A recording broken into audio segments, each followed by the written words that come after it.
All right, welcome everyone here tonight. As you can imagine, Eclipse Eve.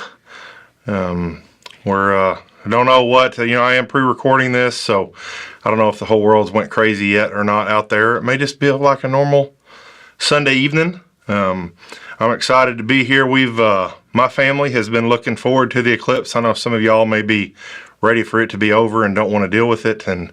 But we were able to go. My brother and his family and my parents were able to go in 2017 when the eclipse came through up around St. Louis to my grandma's house. It actually crossed over their area. And so we've been planning this since 2017 and super excited to have my grandma here. They were able to come down, and she was able to come down, and my parents, and it's just been a lot of fun. Maybe even some of your grandkids one day, and hopefully the chaos has not affected you too much. But tonight we're going to be talking out of the passage, Matthew 5:10, and I'll go ahead and give you a chance to turn there, and then I would love to read you those.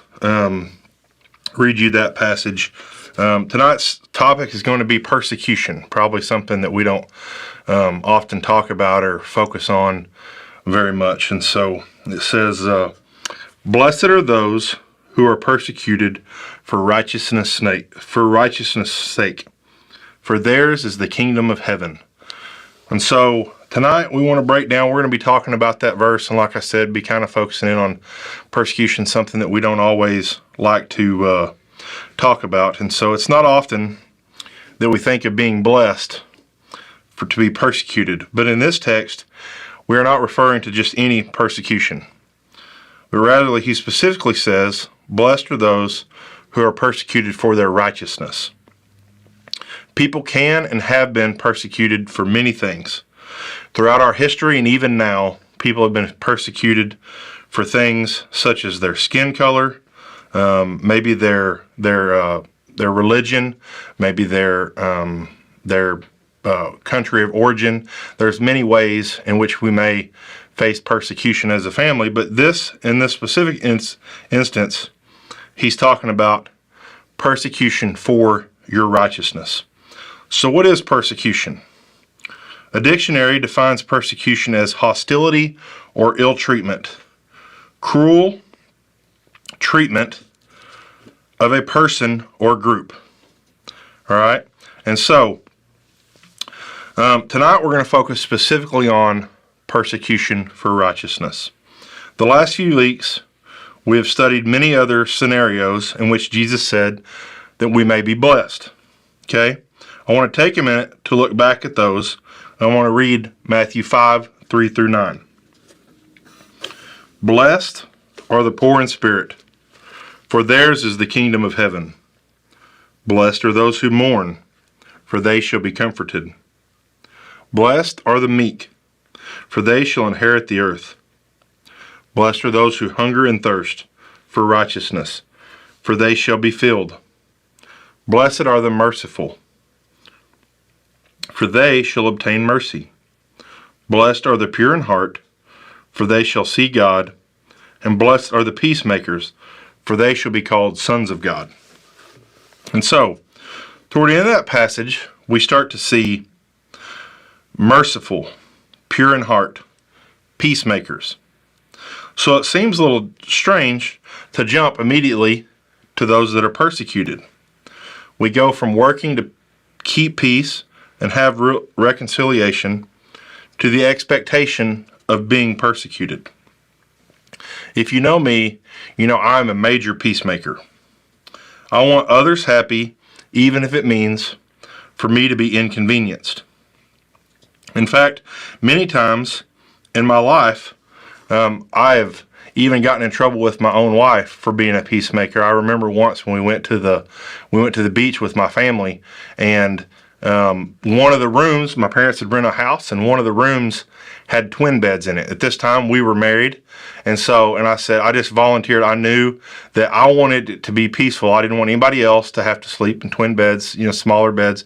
And so, but then later on, my wife was like, well, how come we had to take the twin beds? And obviously, she was a good sport, but I will be one of the first to put myself out or inconvenience myself just for the sake of peace. And sometimes that may look spiritual, but a lot of times I just don't like argument's sake.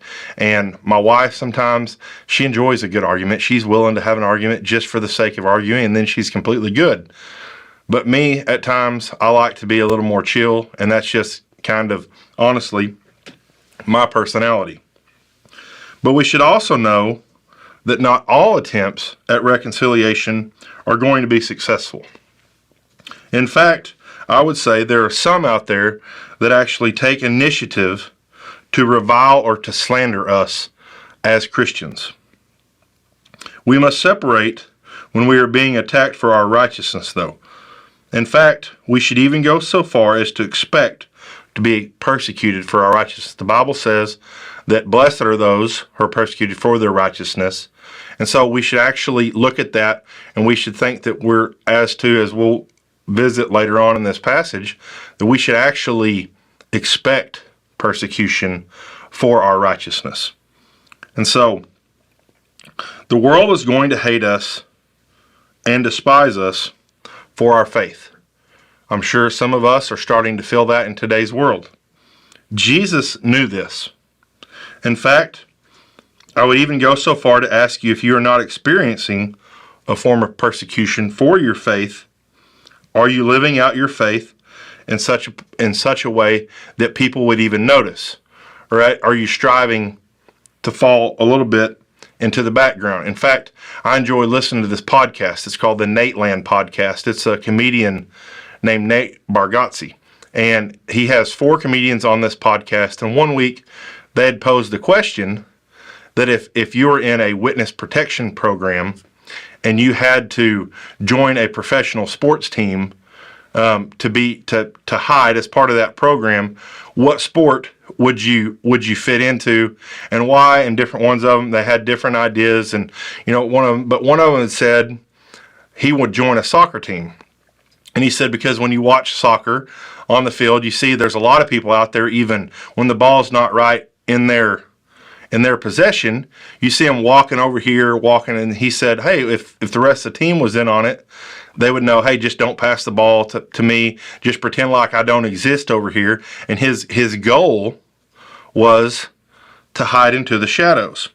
So, I ask you, as a Christian, are you striving to stand out in your faith, or just to quickly live your life without being noticed? I know personally in my life, I was always a big guy, and so I enjoyed playing football. But one of the things I enjoyed most about playing football was the fact that I was a part of a team, but I could hide into the shadows. I could control the other person. And at times I feel like I would even make a deal. I'm like, hey, listen, if you just won't go get the quarterback, I won't even try to hurt you. Let's just both chill and take it easy. But because I'm a peacemaker, I'm like, hey, I'm not trying to hurt you, but don't call me out. Like, you don't need to embarrass me, and I won't embarrass you. And so I was content with if we were both just chill, just pretend like that no drama was taking place here. And so I also, as we'll visit with this, I feel like that I have also been guilty of doing the same thing in my walk with Jesus Christ. I'm willing to just kind of hey, don't want to stir the pot, but we'll get to that here in just a little bit. So, I would say whether or not we are facing persecution for our faith is a good barometer for whether or not we are being serious for our faith. Just the same as me as on the football field, if I'm just taking it easy and I'm not trying to stand out, but I'm also not trying to be called out. And so I think many times I have seen in my own life, and I've seen the life of others, that many Christians, we like to live our Christian life that way. Hey, I won't embarrass you, and you don't embarrass me. But one thing we have to understand is that, unfortunately, salvation is at stake for many of our friends and maybe even our family. And we don't get to just say, hey, you do you, and I'll do me, and we'll just be content with that. Because the reality is, we understand that salvation is at stake there. And so there are times that we're going to have to call out sin in other people's lives. And there's going to be times that we have to call out wrongdoing in their life. And so I have to admit, I've watched much of our fight against the casino from the sidelines. Don't get me wrong. I'm fully 100% against the casino being here, but also I personally have not been on the front lines like many others. But one thing that really challenged me is I personally talked to men and or women who have faced actual death threats, who have had phone calls in the middle of the night when they know they're leaving their house early in the morning, and somebody admits that hey, I saw you leaving your house, it's awful early, and then they have to turn around and they have to think to themselves, my wife or my family may be at home by themselves, and it causes a check in their system to go, somebody's watching me, and then they say to themselves, is this fight really worth it? And so, personally, I have to admit that I would have stepped back and I would have said, hold on, when you start involving my family and my wife, is this really a hill that I want to die on? Is this fight something that I want to be persecuted for? And so, with that, it got me thinking about in our own lives. After all, many of these men are only fighting that fight to stand in the face of evil and not for their own personal protection or even their personal interest. They are fighting to prevent what a casino brings into our area, and honestly, fighting for many people in lives that they will never even know or meet. They are fighting for marriages that won't be destroyed by gambling, that couples that they will never know. They are fighting for young boys and girls who will have food on their table because money wasn't wasted at a casino. And many of those, they are fighting for something that will never personally affect them, but instead, I would say, they are fighting for righteousness.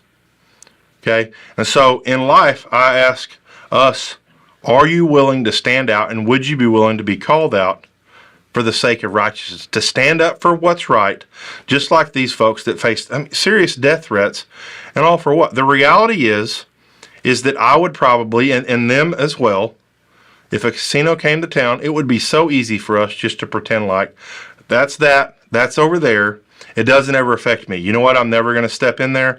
I'm not going to waste any of my money. I'm going to have self-control. But the reality is, they are fighting that fight for someone else and for other people in which they will never meet, for the protection of those that they may never even get the glory. But yet they are facing these threats. And so that is persecution. And in my life, I have not faced a lot of religious persecution, as I'm sure many of you have probably not. Growing up, I was a good guy in sports. I didn't use a lot of foul language. I was always fairly respectful in my dating relationships and all this kind of stuff. And I would get made fun of for not being more worldly. But it wasn't like anybody ever straight up called me out or threatened me for being a Christian, for being somebody. It was more of just a way for them to try to get under my skin. So, but many in this world truly face true religious persecution, have been ran out of their homes, have been ran out of their countries over their faith. And so that's when the rubber hits the road and you have to decide, how serious are you about your faith? If we're living out of faith, we should never expect a life. If we are truly living out our faith, we should never expect a life of peace and tranquility, but rather we should expect to face persecution and honestly feel blessed whenever we do. So many times I think that whenever persecution comes our way, we're like, when will this be over, or when will it end? And the reality is we should actually look at it as completely different and say, you know what? I'm facing this persecution for Christ. I'm standing up and I'm standing out for Christ. And it may never even be something that you get pat on the back on this side of eternity. Okay, this may be for eternal rewards. I don't know about you. There again, like I spoke earlier, I can be much of a peacemaker. And so I feel like I should just cruise along and keep to myself. I don't want to cause a stir, so to say, whether it be online or in town. Sometimes I figure it's just better to let people be crazy or have their own opinion. And I feel like there's times, even in my own life with my children, my daughter or my son will come home and ask me about this or that, or this kid, hey, what do you think about this kid said this or this kid said that? And many times I have to admit that I'll say to them, oh, well, there's a lot of folks with a lot of different beliefs out there. There's a lot of folks with a lot of, and honestly, my goal is, hey, let's not try to stir the pot. I'm not trying to blow up this whole thing and create my kid to be a target. Obviously, that would be the least thing that I would want to do.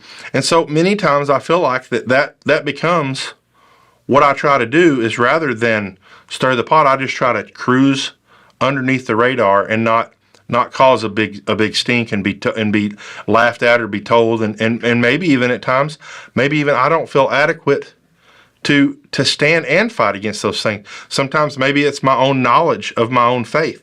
Maybe somebody comes in and they say something. Many times we see online, people will say something that they've heard somewhere, and we have a hard time defending it. And so what do we naturally do? We just kind of fade into the background. But the reality is the more time that we as Christians fade into the background, I believe that the darker the world gets. Darkness is just absence of light.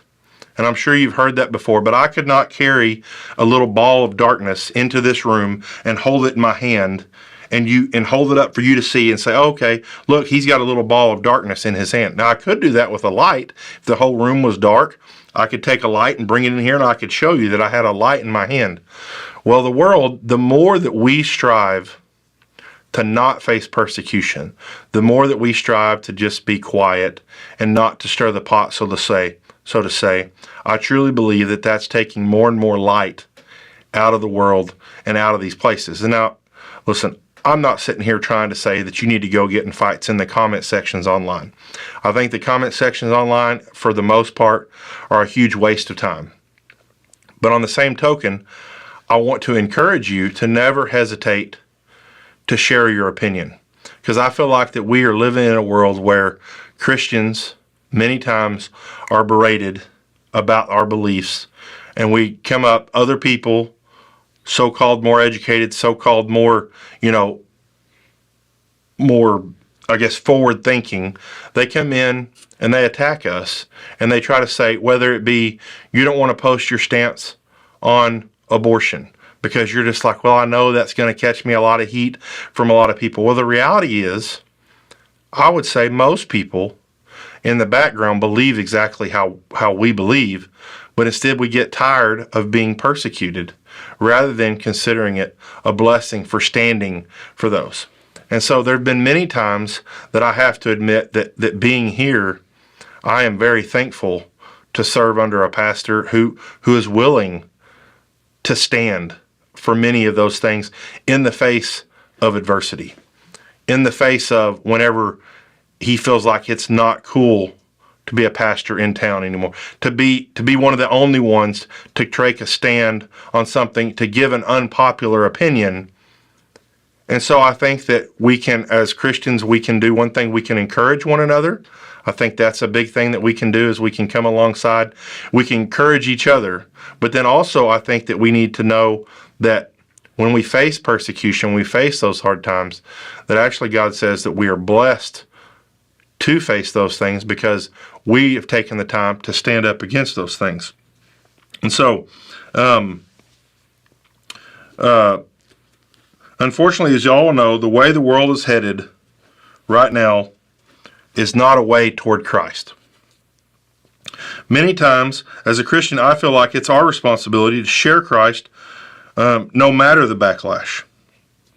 And so, like I said, I'm not saying that that's always online. I think that you should post your comments. I think that you can post your opinion and not worry about that. Or maybe you just stay offline all the way. But I also know that so many times, the more people who pull out of those situations and they say, oh, well, it just makes those things more and more dark if we're not willing to stand and fight on those things. And then somebody else in the background may read those things and never come and talk to us, but we can be an encouragement to them that they see what we have said.